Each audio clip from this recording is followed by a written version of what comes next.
I'm Walty Rasulullah, and this is Carolina Saturday from Spivey's Corner, North Carolina. With the readiness of crops comes the influx of migrant workers to our state, and they face a summer full of struggles. I think that there's a faith in the people that somehow or other God will respond to their needs. And needs are what get this determined duo out of bed in the mornings. That's what we do. Find people that don't have anything. And right here in Raleigh, and right here in Durham. And we'd like to tell you the story of an inspirational 13-year-old who has endured more hardship than most adults and is still smiling. Just because you have a brain tumor don't mean you can't do nothing.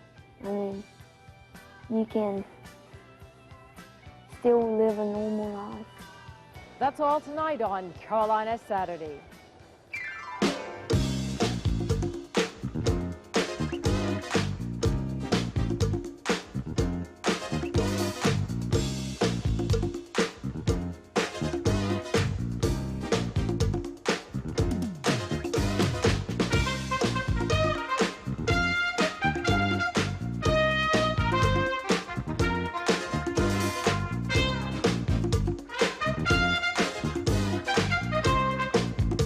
Welcome to Carolina Saturday, and welcome to Spivey's Corner, North Carolina, population 49. I'm Walty Rasulullah. We're proud to be in the hollering capital of the universe, where tonight there will be a new champ crowned in the widely acclaimed National Hollering Contest. Over the past 20 years, this hollering contest has been a summer tradition. Another summer tradition we have here in North Carolina are our migrant workers. They often face a summer filled with many challenges.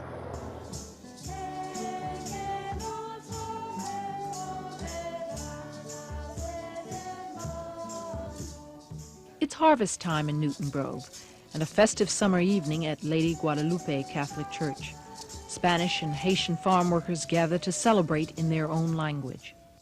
It's one of the big days for the people, a big day for their faith.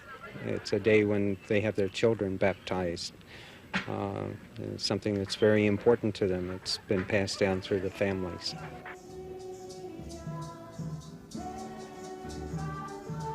Lace dresses, tiny suits fill the church. Mothers, fathers, aunts, and uncles beam. Baptizing a child is a special night. Brother Martin Boone says, in some ways, this occasion makes life possible for the farm worker. Possible to believe in good things when life is not so good. And my understanding of what the church is, that the church has to be dealing with marginated people. That's my understanding of who Jesus Christ is. That when he lived on this earth, he dealt with the marginated people. And so it flows out of what I believe. That service begins here at Boone's home. On a year-round basis, Boone coordinates the Spanish mission for the Catholic Diocese of Raleigh. 23-year-old volunteer Kathy Sessions works for the summer. We always end up getting so much more from working with farm workers than we are able to give to them in the short time that we're here. We go into the camps in the evenings and visit once the workers have come out from the fields. We try to convey to the people in the camps that our main purpose is just to be there. We usually start by letting them know about the various services that are in the area, whether it be the health clinic or farm work legal services or the church services that are in the area. We let them know that we have a service in Spanish and Creole on Sundays. And then just by talking about the work and how things are going, try to get a sense of the ways that we could be of any help to them.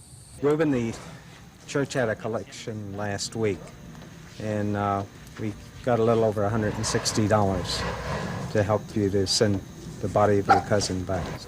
There are times when we do help individual people in times of suffering, in times of sorrow, and I think that's important.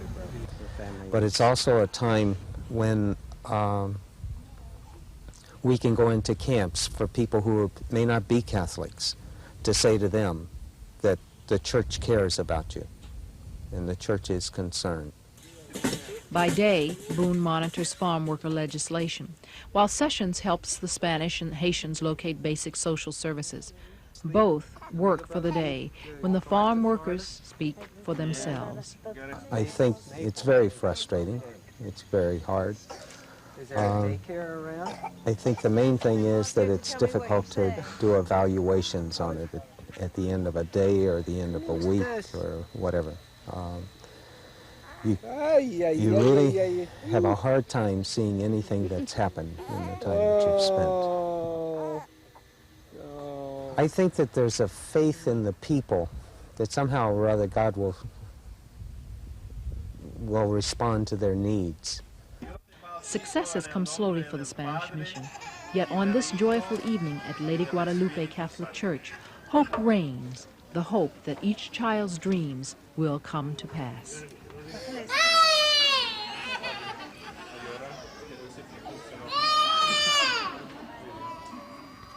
Since the story first aired, Our Lady of Guadalupe Mission has been helping with the new immigration laws, with English classes, and other programs that are helping to welcome the migrant workers to North Carolina.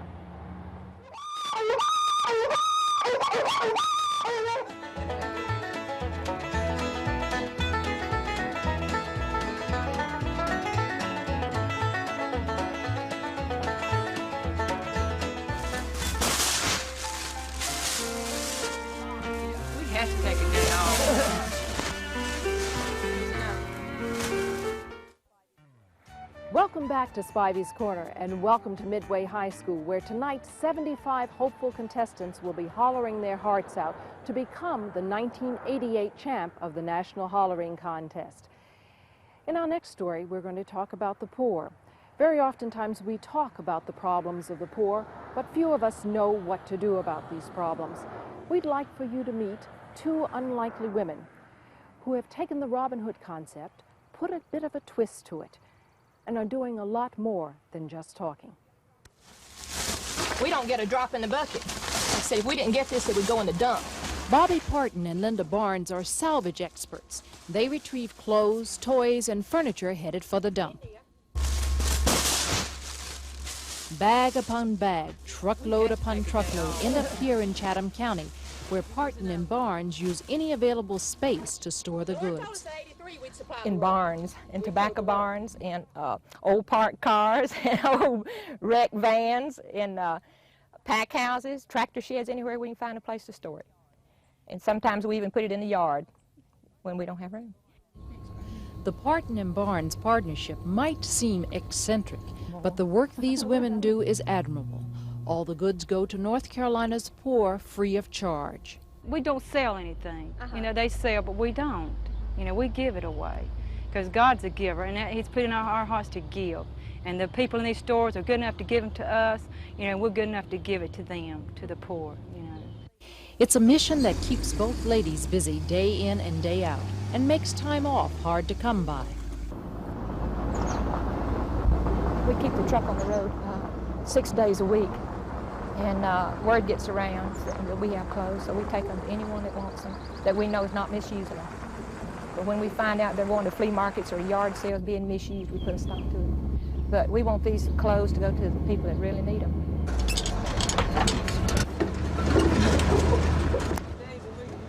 Linda is the mobile unit of this truck bed operation. She drives their 20-year-old flatbed truck they call Old Tex to make pickups and deliveries. Bobby spends most of her time sorting through the odds and ends, packing up goods, and answering the phone. We don't have to worry about getting them out because the word gets around. If there's anything free, people's going to find you. No, give me that rug. I got enough handbags. A regular stop on the Parton and Barnes patrol is Mary McLean's house in Durham. She lives in an area where there's a lot of need, you saw that. And so the word's gotten around in that community that she has clothing. And so we get usually 2 or 3 calls a week from her to bring her clothing, and she distributes it to the church in that area and to the needy people there. I think it's real nice, and it helps the whole lot of people in the community. Well, they don't give me nothing, but I just distribute it out to the people that I think that need it. Anybody that come by here and ask me for them, and I give them to them.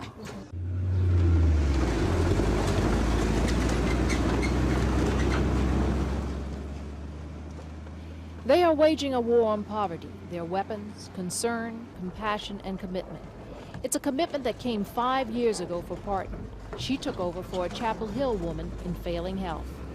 Later on down the road, I met Linda, and so she volunteered to help me with her pickup. And so the loads went from one little pickup load or two a week to a load every day. And then now we're getting a big load nearly every day. And for every load that comes in, another goes out. Can you take it, sir?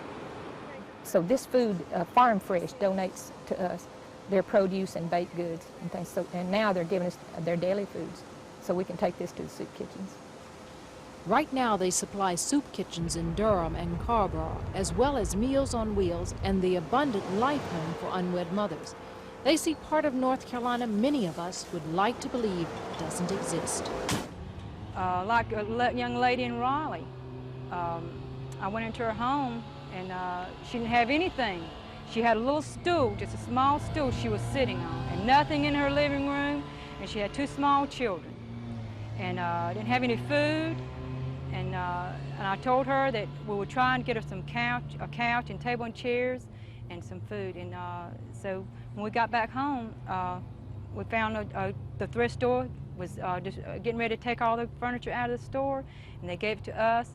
And I thought of that young girl in Raleigh that she was needing a couch and a chair and table and chairs, and we took her food, and I just felt so much love, you know, and that's what we do. Find people that don't have anything. And right here in Raleigh, and right here in Durham. I got you some, Bob fixed you some food up here in the sun. Their concern for the well-being of others takes them door to door all over the state. This is a personal ministry. Ministry should be personal, and it's not contained in 4 walls. And so I don't feel, you know, most of the churches are doing what they're supposed to be doing. So we try to get out where the people are, where the need is. In this ministry, I love it. God's put it in my heart, you know, and I just love it. And you get tired, but gosh, you know, you do it for a good cause. The need becomes more apparent as Barnes and Parton continue their crusade against poverty, waste, and neglect. Well, we love it. Linda and I love this ministry. And it gets dirty and it gets hot and it's cold in the winter, but we love it. And our dreams are, well, to have this in order. It's hard to work where you're so piled up in barns. You have to work outside in the summertime in the heat, and in the winter or in the rain, you have to try to, we need a place to where we could work and get other people involved. But we have a lot of dreams, but they're going to become a reality.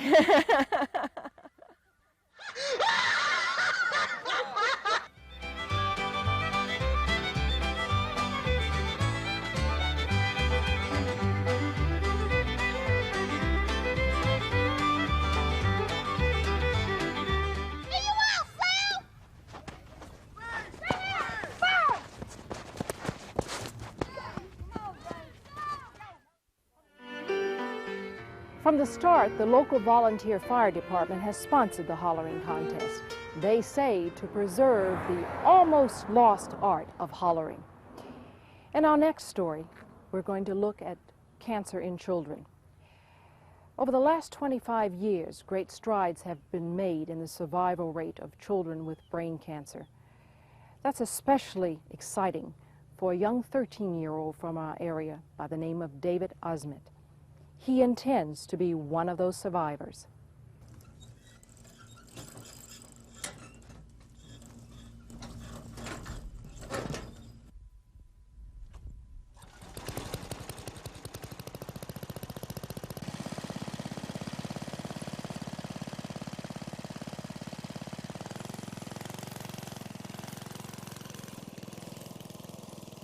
Adolescence is a tough time under the best circumstances.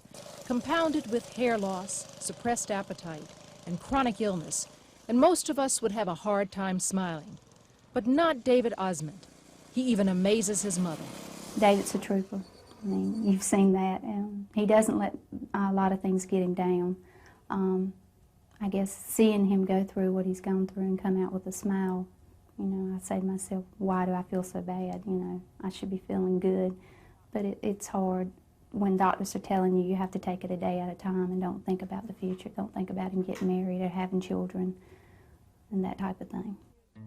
David was 11 years old when his headaches began. At first, his folks thought it was migraines, and when they didn't go away, the doctor ordered tests. We went to get the CAT scan, and the doctor said it could have been one of 3 things, and one was brain tumor.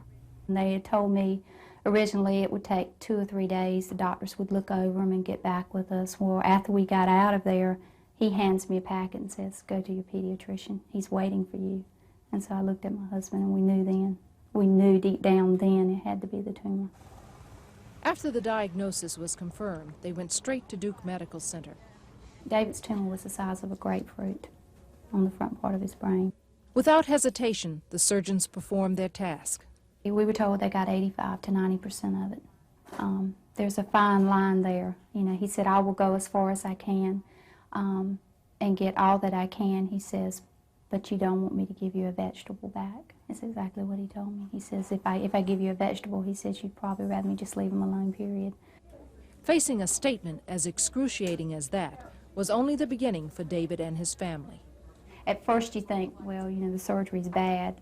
Surgery's not as bad as what you've got to go through for the next 2 years. That's the hardest part to me, was watching him go through radiation and watching him go through the chemotherapy. Watching him as sick as he is and knowing you have no control over it and there's nothing that you can do to help him. And how's David handling life with constant hospital visits? Just because you have a brain tumor don't mean you can't do nothing. I mean, you can still live a normal life. He doesn't seem to let it get him down. He's not focused in on the sick role, and it's not fostered in his family either that he is sick. Julie Gaskill is a social worker at Duke Medical Center where David has been treated since the surgery.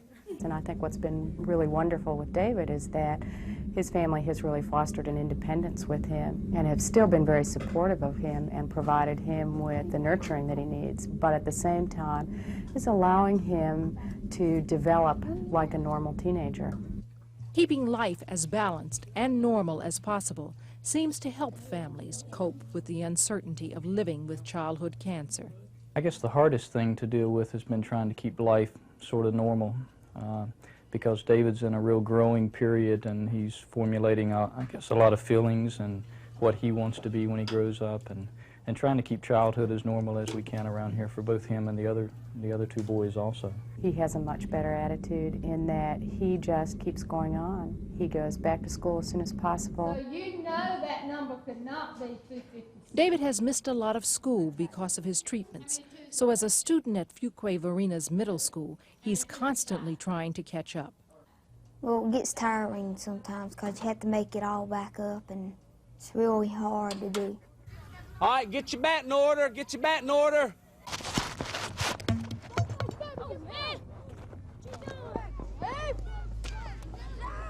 I wondered why it happened to me and not somebody else, and why it's all on me, and I had to go through all the stuff that I have to go through.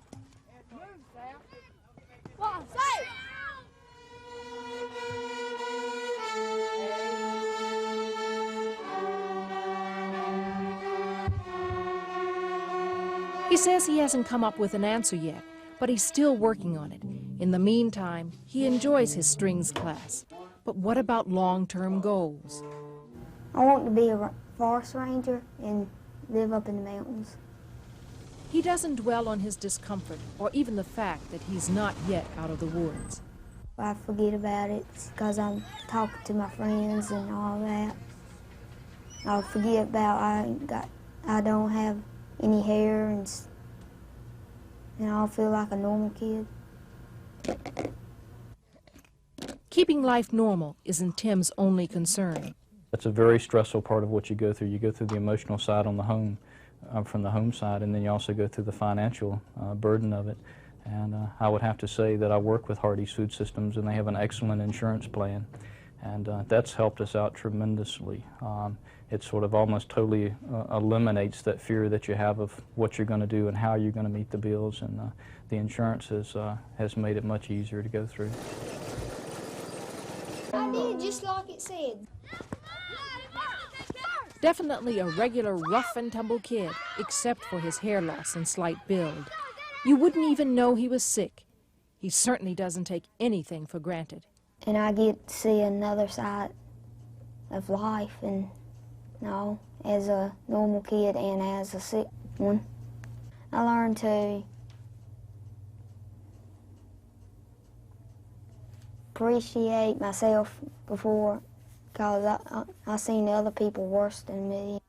It makes you realize that what little time you have together is precious, and that you shouldn't spend it worrying about little things. Being with him, you get a sense that he's gained wisdom from his hardship. And then there's always David's smile. I learned a whole lot. You know you make me wanna lift my head up and throw my hands back and come on now, come on now, come on now, come on now, take it easy, take it easy, take it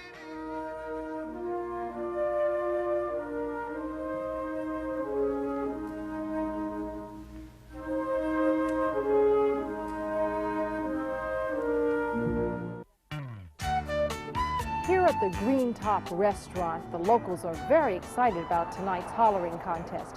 And well, they should be, for it's put Spivey's Corner on the map. Many of you may be getting out your maps and plotting out your summer retreat. For most of us here in North Carolina, that means heading to the beach. Photographer Bob Sadler takes us to Carolina Beach.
Before I leave you tonight, I'd like to tell you about an exciting new program that I'll be doing at Channel 5.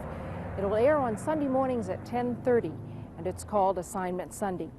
Tomorrow morning will be our very first show, and we'd like to have you join us. The subject will be infant mortality. We hope you've enjoyed your visit here to Spivey's Corner. We certainly have. And until I see you the next time, I'm Walty Rasulullah. Good night.